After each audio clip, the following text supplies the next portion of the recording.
নমস্কার মাসিমা। হ্যাঁ নমস্কার। মাসিমা, শুনছিলাম আপনাদের এই বাড়িতে একটা ঘর নাকি ভাড়া দেবেন। হ্যাঁ আছে তো, 5,000 টাকা ভাড়া আর 3 মাসের অ্যাডভান্স আগে দিতে হবে। ঠিক আছে মাসিমা, আমরা তাহলে কালকের থেকেই থাকতে চলে আসবো এখানে। নমস্কার। নমস্কার। এই শোনো, এইখানে জামা কাপড় মেলবে না, স্ট্যান্ড কিনে নিয়ে আসবে, ঘরের মধ্যে মেলবে। ভেতরে 2টো ঘর ভাড়া দিয়েছি, পুরো বাড়ি নয়। ঠিক আছে মাসিমা।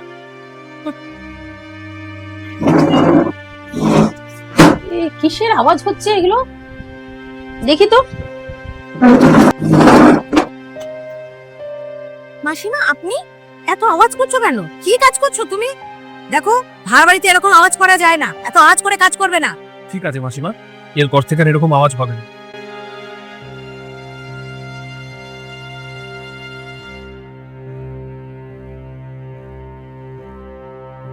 মা, ইনভিটেশন কার্ডগুলো সবাইকে ঠিকঠাক দিয়েছো তো? হ্যাঁ সবাইকে দিয়ে দিচ্ছি ঠিকঠাক করে। আর ওদের দিয়েছো কার্ড? ছাড় তো, ভাড়াটাদের আবার কে দেয়?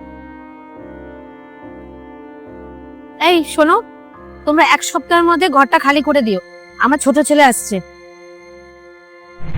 ওমা, জানো তো একটা নতুন ভাড়াটের খোঁজ পেয়েছি, পুরো 10,000 টাকা বলেছে ভাড়া দেবে। উমা তাই? তারা ওদের আজকে গিয়েই বলছি 1 সপ্তাহের মধ্যে ঘরটা যেন ছেড়ে দেয়। কিন্তু মাসিমা, 1 সপ্তাহের মধ্যে? ঘরটা কি তোমাদের কাছে বিক্রি করে দিয়েছিলাম? 1 সপ্তাহের টাইম আছে, দেখো পেয়ে যাবে। আচ্ছা অভি, মাসিমা এরকমটা কিভাবে করতে পারে? আমরা ভাড়াটেরা কি মানুষ নয়? তাদেরকে মন নেই, তাদেরকে কষ্ট হয় না?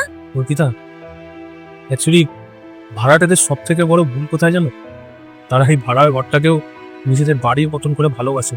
তারা ঘরের প্রত্যেকটা দেওয়ালকে ভালোবেসে সাজায়, নতুন নতুন প্রতিবেশী তৈরি করে, কিন্তু সে এটা ভুলে যায় যে দিনের শেষে সে তো ভাড়াটিয়া। তার যখন এই ভাড়া বাড়ি থেকে উঠে যেতে হয় না, উঠে অন্য একটা জায়গায় চলে যেতে হয়, তখন তার স্বপ্ন সব শেষ হয়ে যায়। তাকে নতুন করে আবার স্বপ্ন দেখতে হয়, নতুন করে তাকে আবার সবকিছু গড়ে তুলতে হয়। বাড়িওয়ালাদের এটাতে কোনো যায় আসে না। বাড়িওয়ালাদের কাছে আমরা শুধুমাত্র একটা ভাড়াটিয়া, আর ভাড়াটিয়াদের সম্মান